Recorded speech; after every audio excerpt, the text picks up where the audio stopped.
Uh, okay.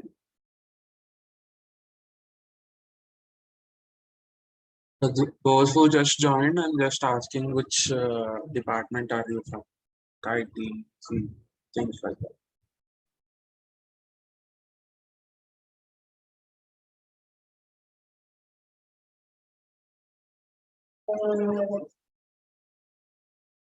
CSC, okay. Sure.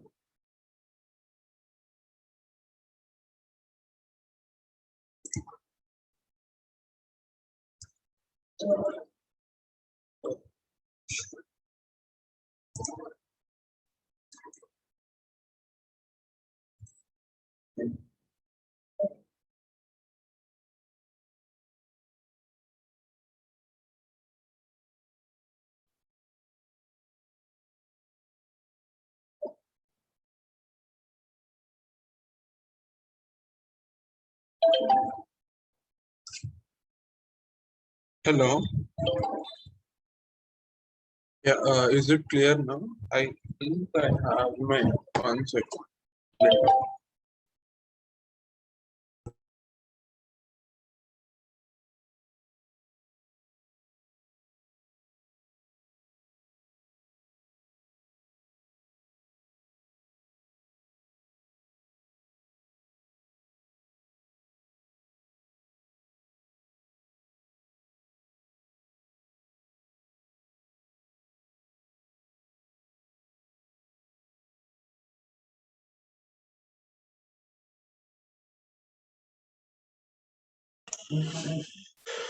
Okay, I think we can get started. Yeah.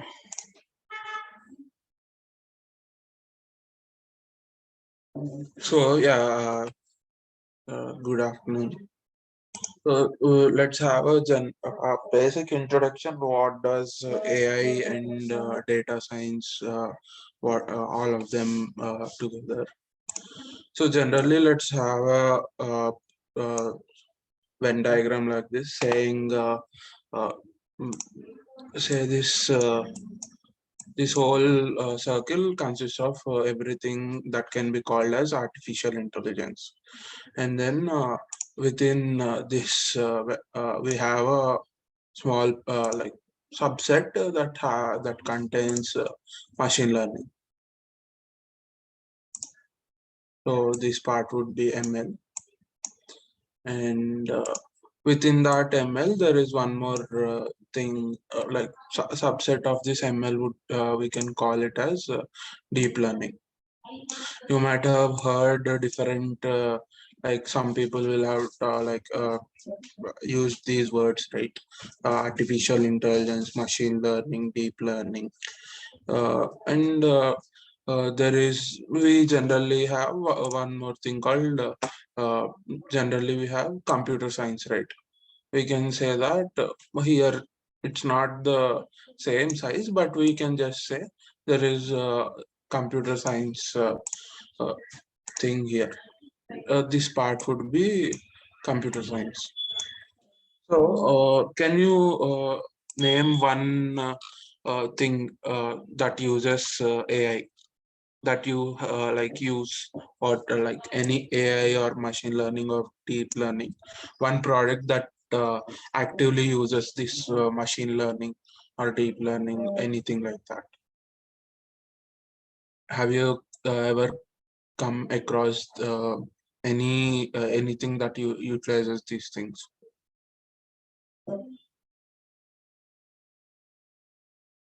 So it's basically like you have your YouTube recommendation system. That is one of the things that uses machine learning. One more thing you can use is Siri or Alexa or OK Google. That takes in the voice that we speak, and it converts that into something that a machine can do things with, right? So these are like a few of the examples that uses this ML or AI stack. So let's take an example of Siri.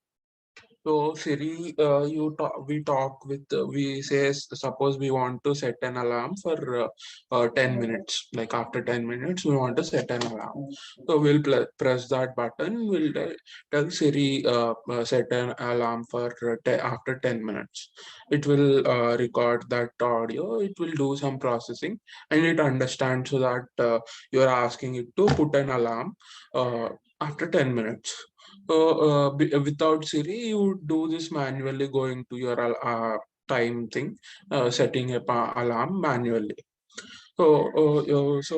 This AI component helps to reduce the drag, or helps people to helps I'd say machines to understand uh, uh, and suppose we have uh, sorry.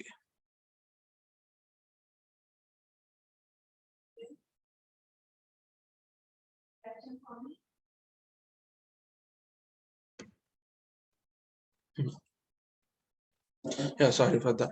So we have uh, so the backend of Siri is done using some iOS software, right? In Android, it would be some Android OS, or some backend will be written in Java. So this that part would be mainly computer science part. So writing up the script in Swift or iOS development platform, and that whole thing comes into CS. Interacting, like loading the voice and understanding what's being said, will be in the data science, inside this part, around the deep learning and ML stuff. Going into the settings of our alarm app and setting up the alarm will be the Java, the backend, like any CS part that we want. In iOS, it would be Swift, and in Android, it would be, I guess, the core would be in Linux. So yeah, so there are like the intersection of these two disciplines we generally call as data science.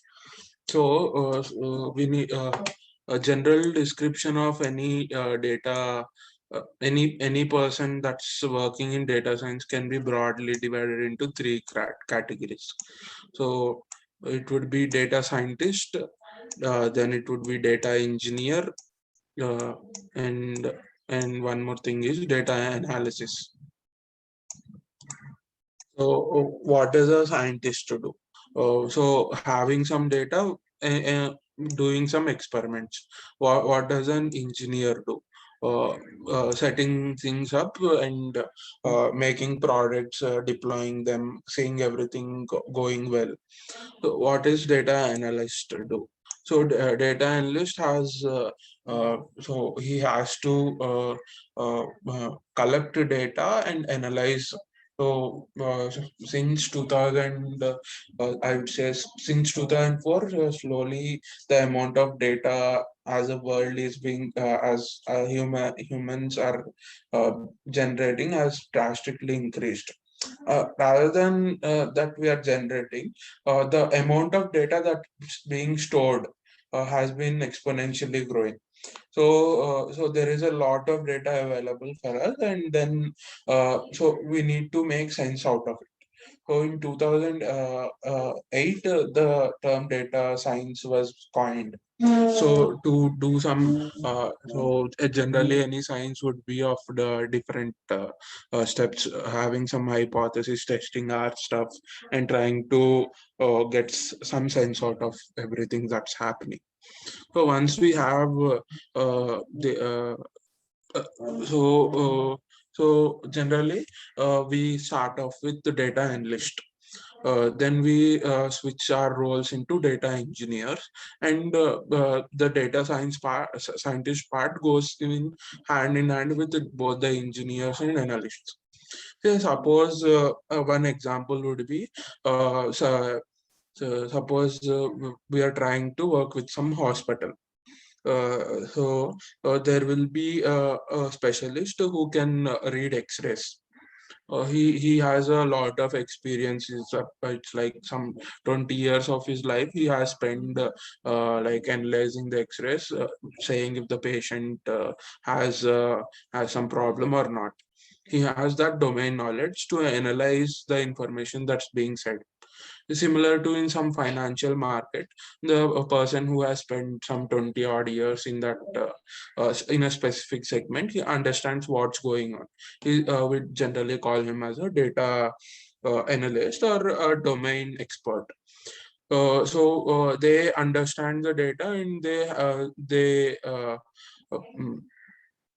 they have to make like draw conclusions out of this data. These conclusions are should be in such a way that the higher up officials or anyone who is trying to take the decisions for the company, like which direction should we go, or or what should be done. So uh, any part of AI is to make a decision process a bit smoother. Saying this is one main use case of AI. So coming to data engineers, generally they handle the infrastructure, say the GPU support, or the if suppose our data is should be very confidential, so we cannot upload it into cloud. So there are different architectures available. So planning what are the requirements that should be done, and what like does the application should be required to be run on real time, or can it be saved to cloud and performed sometime else. So things like uh, say we want to count the traffic that's going in different vehicles going through a bridge. So we'll get a recording from the security cam and we can upload it onto cloud. And after 1 month, we can analyze the whole videos and get an output.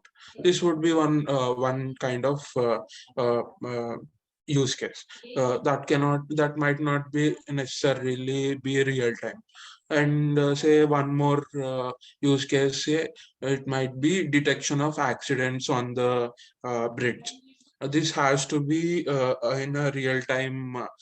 We have to continuously analyze the video feed, and we have to detect if there is some collision happening. So there are different kind of requirements for the architecture. So then generally engineers would be the main part of it.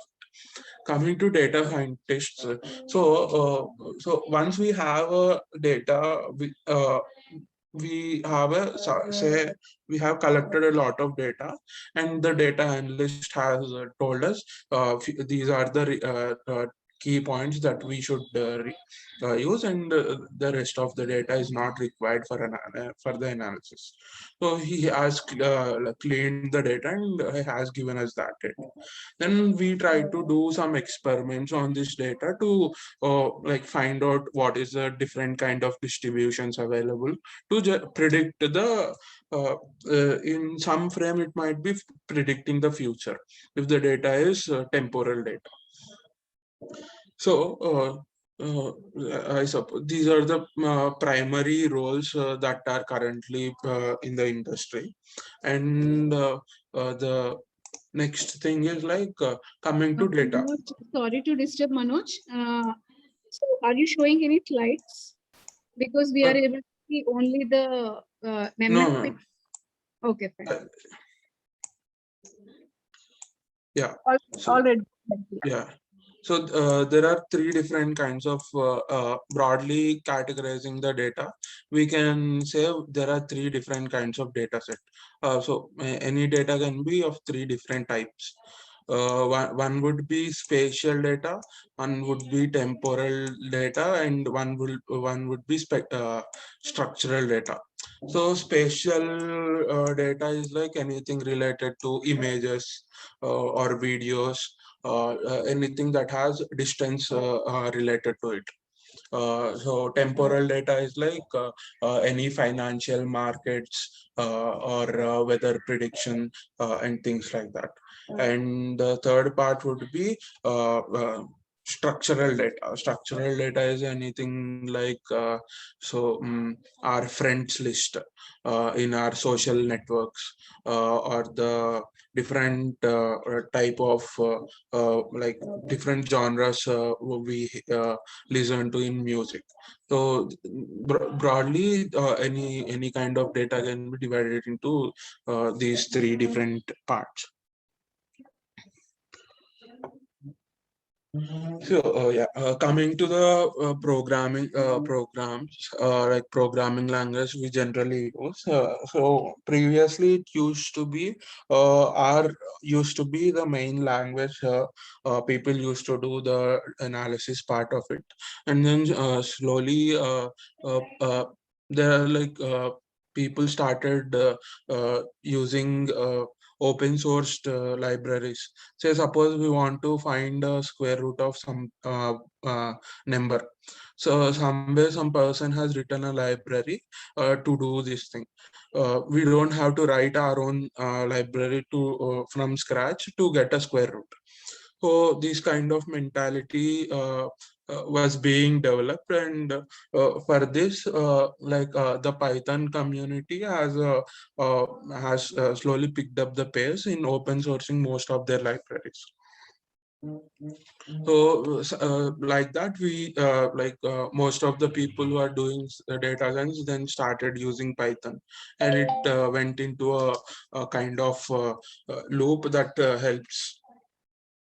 Like people started learning in data science in Python, and they started working with Python, and then they open source the things they did in Python. So and the new people came and started learning the Python, and the whole thing blew up. So uh, uh, the main like point where machine learning or deep learning say started into the mainstream could be I would say 2013. Uh,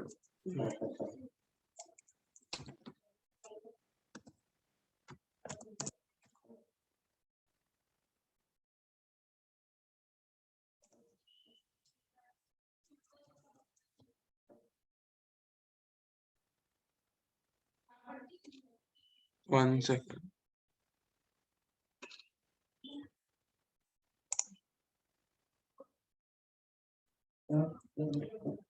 So yeah, so in 2011, the Stanford CS community created a data set containing different images.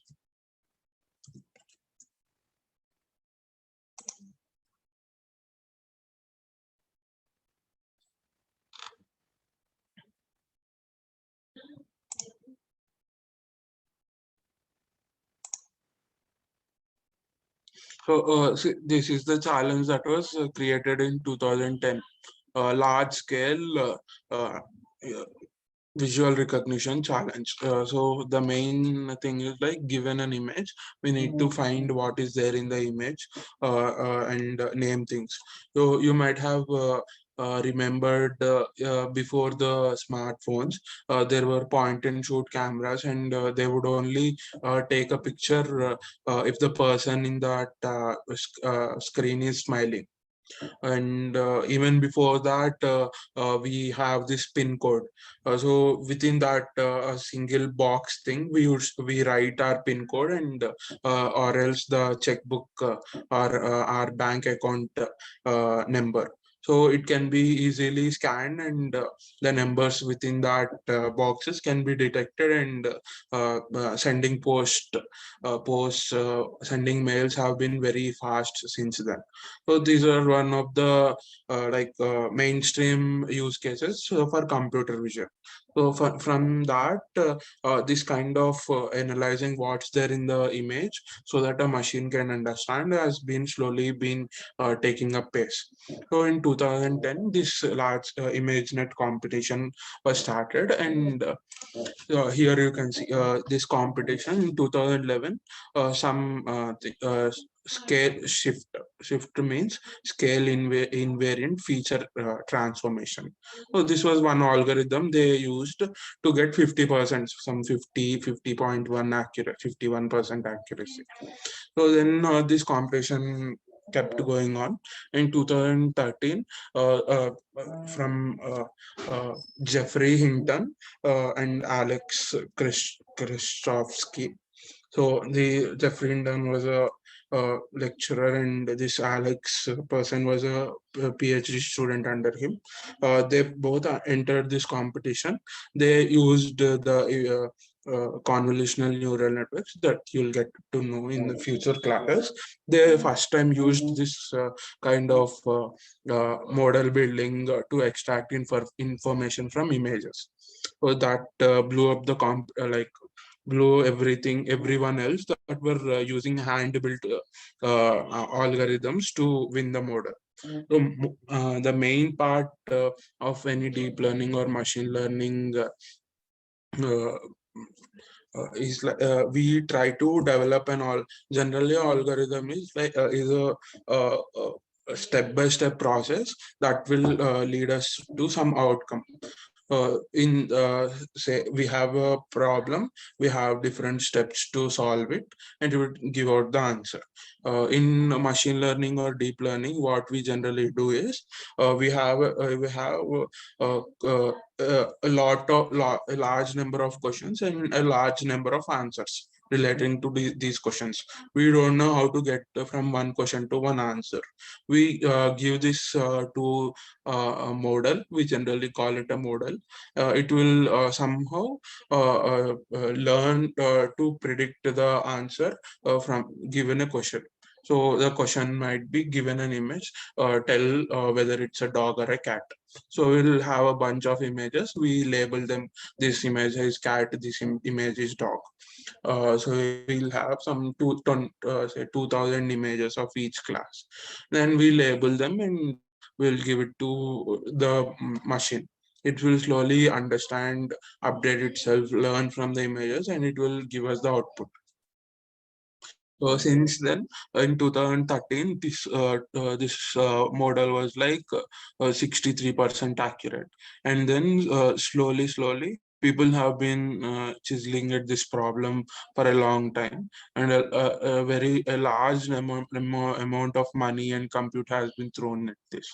So like some Google has some 4,000 TPU systems continuously running for 3 months just to handle this, like to get an accuracy, like to improve the accuracy. So see, this Inception V2 was one of the big leaps that happened. This was done by Google, and you will see this VIT information transformers is a model from Facebook. So previously it used to be like anyone with a small laptop could do deep learning, and it's still we can do that, but slowly the whole industry is going towards people with a large amount of compute can only work with that. Yeah. So you can see how each single dot in this graph is a paper generally submitted to this competition, and the curators of this competition give out a result. So it's been constantly increasing. Say it was a huge bump from 2013 to 2015, but slowly it's being plateauing.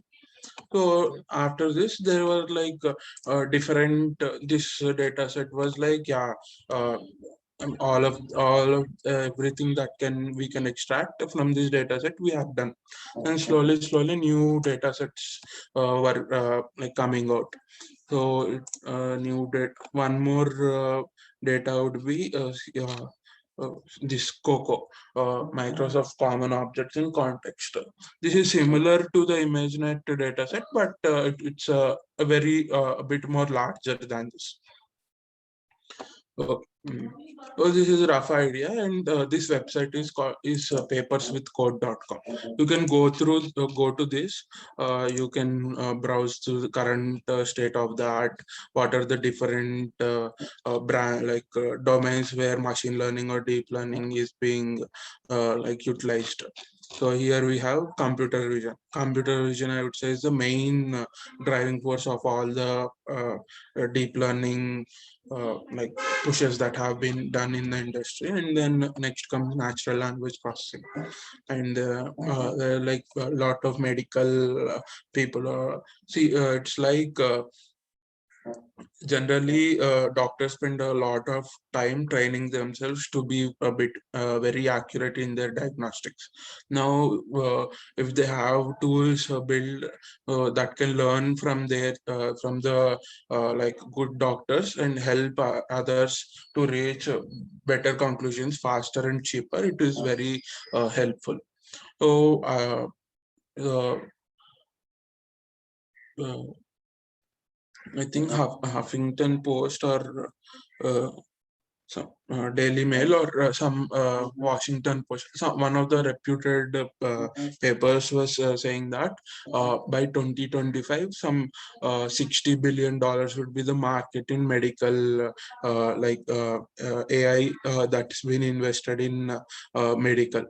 Currently, the main part is in computer science, sorry, computer vision, then NLP, and then medical.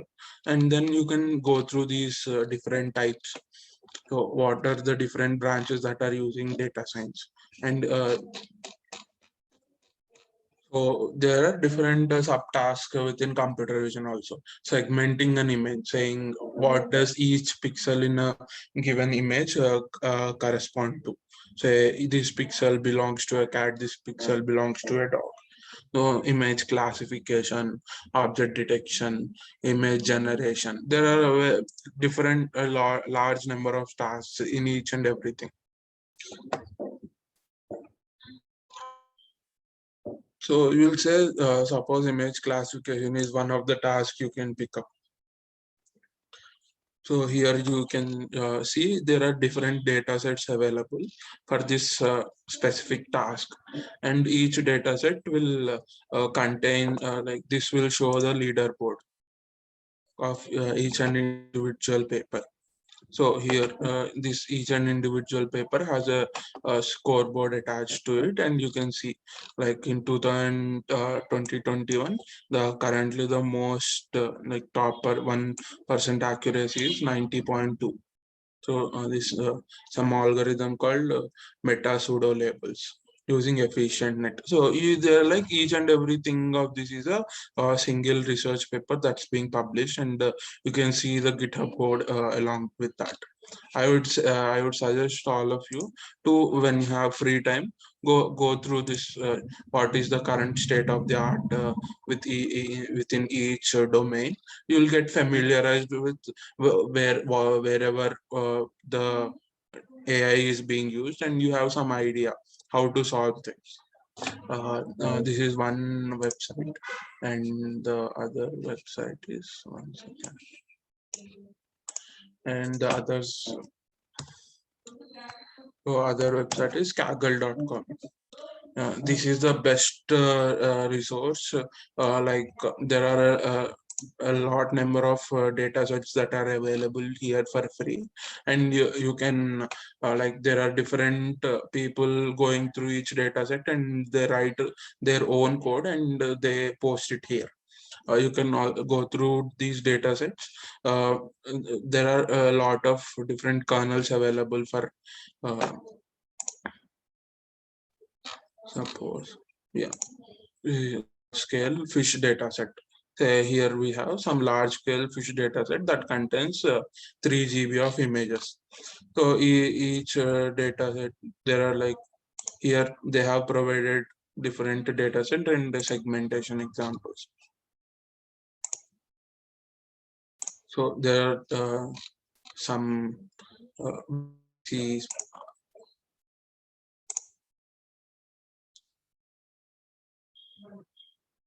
Yeah, so we have some data here. Each folder has some names attached to it, and we have labels and we have images here. So this is the data set, and here you can see there are like 40 different codes available. People have done worked on it, and they post their the whole code and the accuracy. So here this generally shows this with 98% accuracy the prediction. So here you can go through all the code that person used to get this accuracy. So browsing through this, and this is the best place you will get to learn, and also you can interact with other people that are doing data science. This is the best place, and also you can do competitions. There are the paid competitions you can go. There are like few competitions that say they have knowledge. They are like some 9 years ago, 8 years ago. You can go through these different kernels, and you can get your hands on experience there. So these two things are the best places, and as usual, Google is like the best place to find anything that you want. So now we'll get started with the programming. Generally, it's like Python is the main programming language we'll be using, and so it used previously it used to be like we have to install a lot of things, setting the environment up so that we just have to start just to start coding. Now it's like just going to just we can type Colab. Google Colab. Sorry, just in Google. So welcome to this Google Colab. Here we'll say just new notebook. You need to sign in with your Gmail account. I hope all of you have a Gmail account. And yeah, within like few seconds, we open the place. Just click on this connect.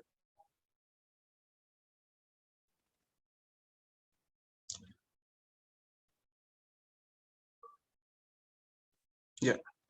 So that's it. We then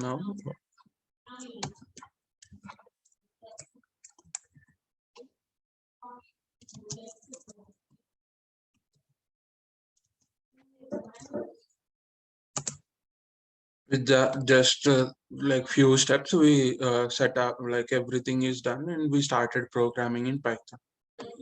So it's not that intimidating to get started with Python when compared to different languages like C++. We have to create, like install the compilers. There is a different a large amount of story that has to be done. So in Python also, if you want to work locally, we need to install stuff. But to get started, and mainly for data science, we generally use Google Colab. So I'll go through different parts in this. So here is where you can name. So this is like intro dot IPython notebook. This IPYNB is like interactive Python notebook. So this generally our Python scripts will be .py files. So in this document, it's like interactive. So that's why it would be interactive Python, and we generally call this as a notebook. Yeah. So here you can rename your things. So you generally have new notebook, open notebook, save stuff, and these are like you can download this as a IPython notebook or a .py file. These are like normal things. And then coming to edit, the main thing you have to look is like here you will get this notebook settings. In that notebook settings, we have none GPU and TPU. GPU is like graphic processing unit, and TPU is like tensor processing unit. So as you increase, like go to GPU, the code will be faster. TPU will be a bit more faster. This is only available from Google. Amazon or any other company doesn't have these processors. So Google provides us these resources for free. I would say it's free, but it's limited. It's like every 8 hours you have to reconnect. There are like pro option also, you can buy it, but this is free for us. Just by clicking on here with the GPU and say it will reconnect once initializing. Yeah, now we have GPU available. Let's check.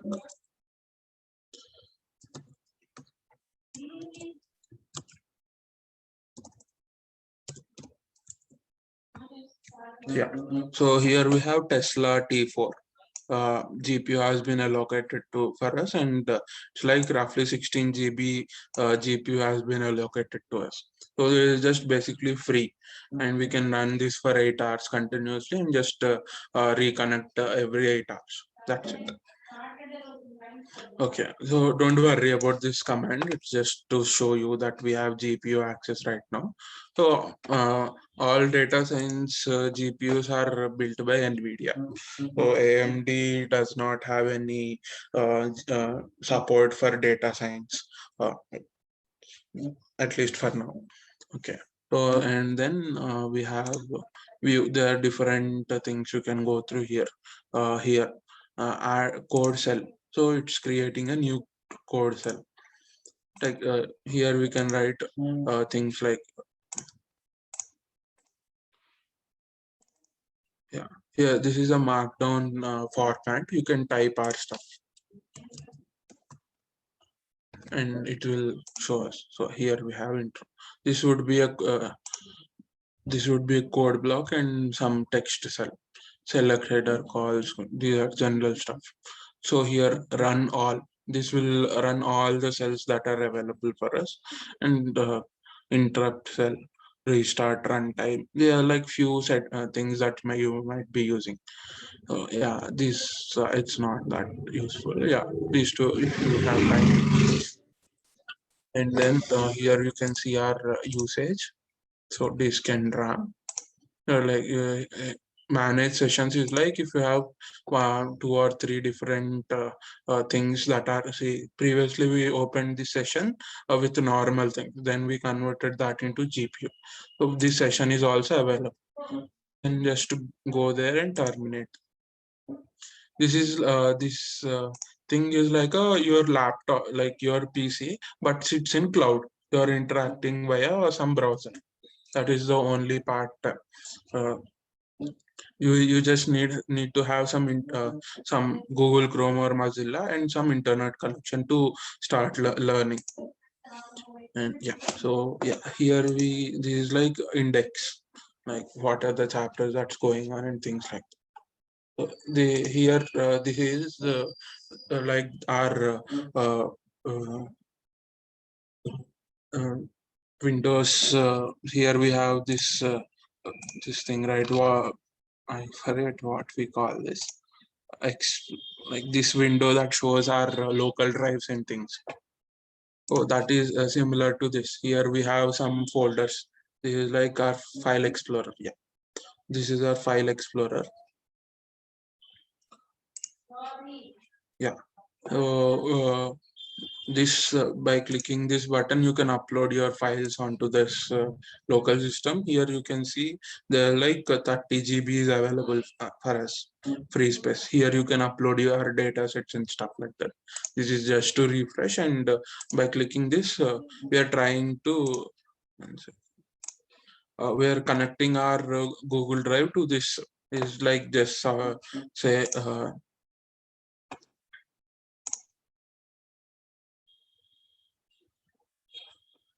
yeah, if this is connecting, like this is similar to say we have a hard disk in our cloud. You're just connecting that hard disk to this system. Now we have our data, like this is the my drive, and it contains all the photos or images or anything that you have put in your drive. So this is like general like what's what in Google Colab. So the main thing is like just go to Google and search for Google Colab. You need to have a Gmail account to log in into this. So now coming to this programming, so what we'll do in this class. So this is general introduction. So Python is like basically dynamically typed. So uh, uh, do you have any idea about what is like dynamically typed or typeset languages? Interpreted languages and dynamically typed language. So, see, Java is would be a compiled language. Each and every variable has to be taken care of, and has to be memory has to be allocated for individual variable that we create. Python doesn't do that thing. It has garbage collection in the backend. Like don't worry if you don't understand what garbage collection is like. See, basically, I'll create x equal to 1, y equal to 2. I keep creating new variables, and at some point of time, my RAM will there won't be any place to allocate more memory for a variable. So what Python does is, it in the backend it keeps collecting the garbage variables that are not going to be used, and it will free that space. All this thing will be done in the background. So basically, Python is a language written in C. There are like things that go back until like at the end there will be only zeros and ones, right? So at the hardware level, we have zeros and ones. So 0 and 1 will go into some adder or some uh, like a gate would be there, some semiconductor gate. It will do addition or subtraction, and only one is like switch is on, zero is like switch is off. So only boolean any information will be converted into zeros and ones, and only this on or off state is understood by the hardware. Then a bit above that is a language generally called assembly code that will convert text kind of information into zeros and ones. So and above this assembly language would be compiled language compiler that will convert that handwritten text that we humans can comprehend into assembly level language. It would be some hex values and different 0 1 h x things like that. You don't have to worry, these are like hierarchy. A compiled language would be C. Over C, there is interpreted language like Python. So this is how the hierarchy is maintained. And using Python, we can interact with the hardware. Using Python will be converted into C. C will be compiled in the backend, and it will be sent to the assembler. Assembler will convert that compiled code into instruction that hardware can understand. The whole thing, say if you are using GPU, we need to send information in such a way that GPU will understand it. If you are using CPU, it will be different for different hardware, right? Yeah. Oh.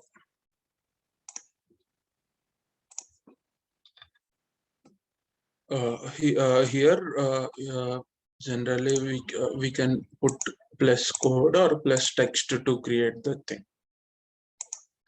Any command that we run using shell or inta command cmd command prompt, here we can use this exclamation mark and write our code. Uh, all the Python code will be normal. If you want to do some kernel level, where are we, things like that, we can use that exclamation mark to install different libraries or things like that.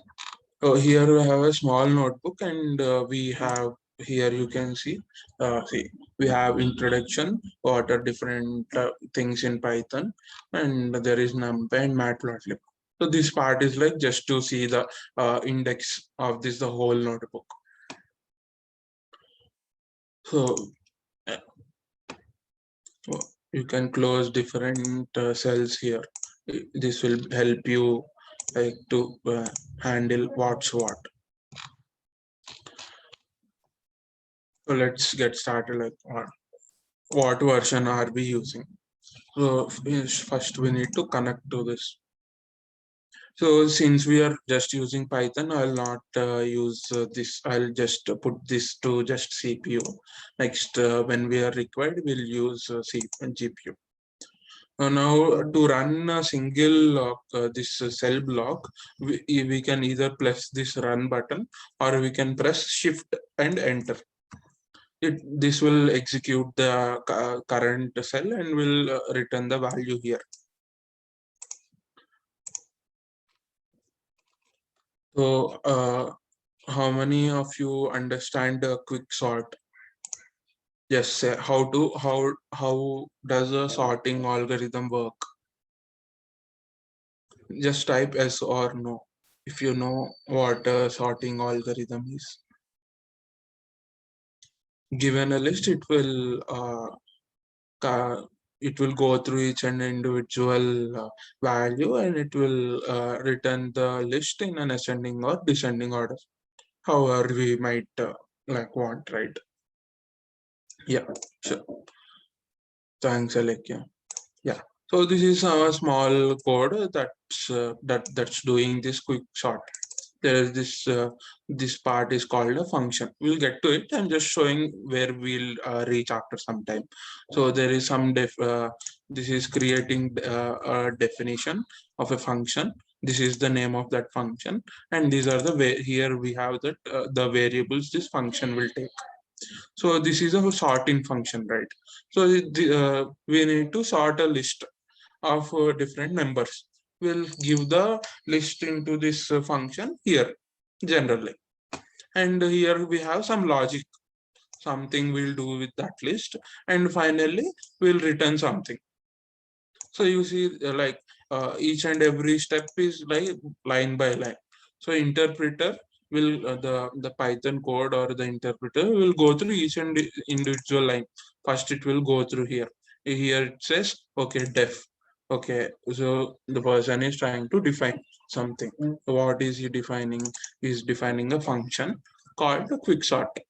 Okay, and within the brackets, the person is trying to take some arguments, and then this statement is ended with colon. And yeah, in C and different languages, we need to have semicolons after each line. In Python, we don't require that. And then after that, if some if statement and things are happening and it's going on, the interpreter will go to the next line. It will execute this and it will execute this. Slowly, it will go line by line. It will see this line, and after everything is done, it will return something. And now we are trying to print. So print this quick sort, and we are giving within that for that function, we are giving some arguments here. The argument is a list. We'll see the syntax of everything. Just let's see just by running this what will happen. So I gave in this list 3, 6, 8, 10, 1, 2, 1. And the output is 1, 2, 3, 5, 6, 8, 10. So this has done something to the list and it has returned as a sorted list. This is this is generally what's how we run different code blocks. Okay, so now let's initiate a variable x equal to 3. So any variable should start with a letter. It should not start with a number or punctuations or anything like that. Generally, it can be capital letter or small letter, but a variable should be in first letter of the variable should be a letter. It can't be 1x. X1 is okay, but 1x is not good. So we are trying to x equal to 3. we are assigning a variable a value of 3.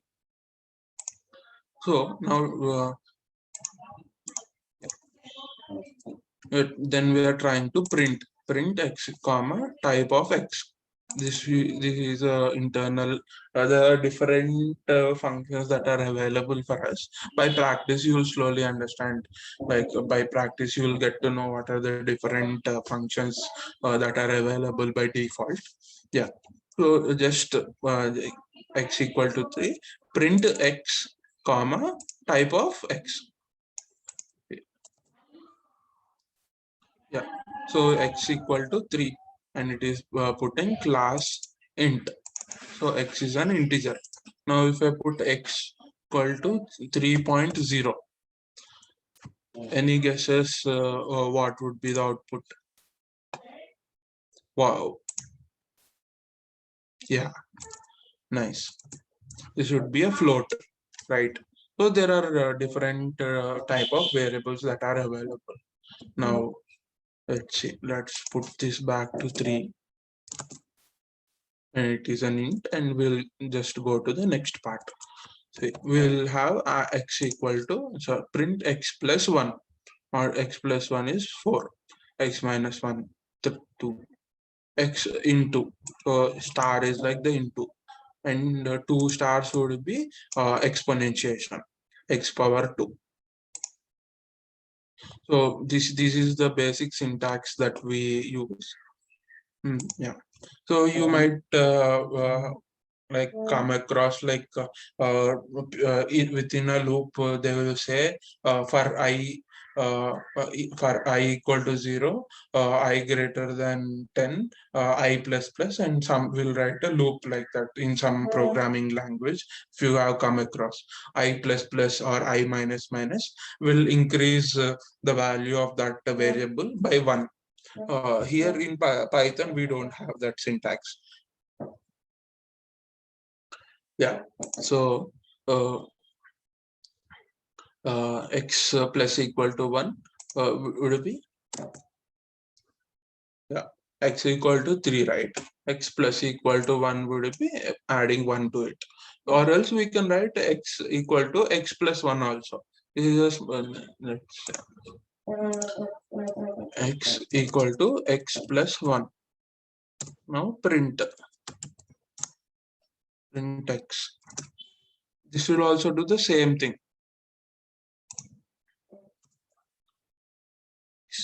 Equal to 3. So x equal to 3, x equal to x plus 1. We are taking the value of x here, adding that 1, and we are assigning back it to the same variable. So same thing can be done using x equal to x plus 1. If you say x star into star equal to, it will multiply by 2. So here we have x equal to 4, right? 4 plus 1 would be 5. So we have 5 here. Now 5 into 2 is 10. So we have this multiplication here. So here we see, right? Y equal to, if it's 2 point thing, it is float. This is different data type. And now we have Boolean data type. Boolean data is nothing but true or false. Only 2 values can be booleans. So say we have t comma f equal to true comma false. What this does is this variable t is given a value of true. This variable f is given a value of false. So this is a bit more compressed form of writing. This is better, or else we can write normally t equal to true and f equal to false. So this is generally what we write. So it's, this is all. This does also does the same thing. T it's like it will see the same number. It will assign accordingly. So here we can see t comma f equal to true comma false. This data type is Boolean. Don't worry, I'll post this notebook in our group. You can go back and refer to it. Yeah, so these are some Boolean operations. True and false. What would be the output? True and false would be false. True or false would be true. Things like that. Not true is false. True not this exclamation equal to is it is saying not equal to. True not equal to false. It's correct, right? It's printing true here. It's printed true. Yeah. Now next data type is string data type. All the things that are not numbers, that are like letters, we store it as strings.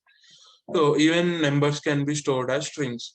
In Python, we have a single quote or a double quote, doesn't matter. Both of them will create the same string. Yeah. So here, hello equal to hello, world equal to world. We are print hello, comma, len of hello. So this is one new function that's by default. Previously we had here type. This is one default thing. Now we have len. This is with it will return the length of this variable.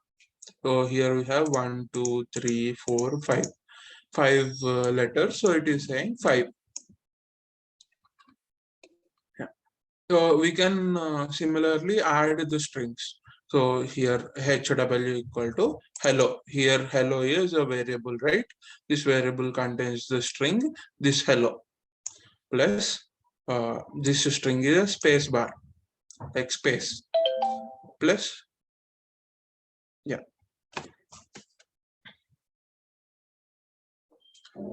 So yeah, it is adding the word hello and world with a space in between them. Now just by printing this HW, we are getting hello space world as our output. So this is one. Just if we want to put something within a string, we can do dot format. So you don't worry. This is just to show what things are there. This is called method, and strings has some methods involved. We will come back to this. So here I'm just showing you what's what. So here there are 3 brackets open, and all these 3 things will go into this bracket. So by printing this, we'll get a string. In this bracket, we have hello. In this bracket, we have world. In this bracket, we have 12. Here we have world, hello, world, and 12, right? Yeah. So here you see the different methods for each. See, S is some string hello. S dot capitalize. It will capitalize the first letter. S dot upper. It will convert all the things into uppercase. Or this is just to right justify, center justify, and left justify is also there. This is replace L with EL. This is replace print this strip. These are like we mainly use this capitalized and upper. So these are some default methods that come with string. Don't worry what a method is, what a function is. We'll reach that point. But for now, we just have the different type of like data types. So right now we went through numbers like these as floats or integers, booleans, and then strings. So these are different data types available for us. So I think in the next class we'll go through like what are different data structures available for us, and then we can start off with the main machine learning part of this. So this is just the introduction. I would suggest you to create a collab notebook for yourself. Try to do some add things, subtract, multiply. Like you can do like something like 5 power, 5 power, some crazy thing like some 10 this thing, and try see how much time it will take. Will it take? Use like similar things that we used to do on our calculator. You can just play around here. The main thing is like you have to click on the connect button here. Say here also. Yeah. So here, once you open thing, you need to click on this connect, and you can get started. You can click plus code plus to create a new cell and try things out. I will share the link of this thing with in the group. Uh, thing for this class. Do you have any questions you want to ask? Or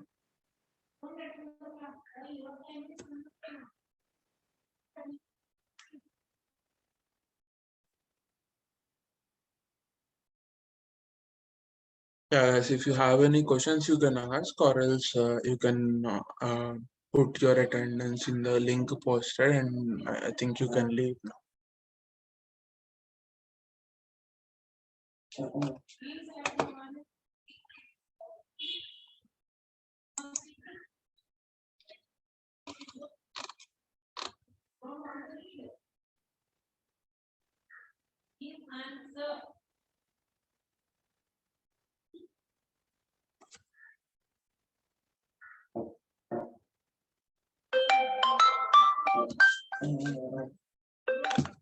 Hello. Yeah, one second.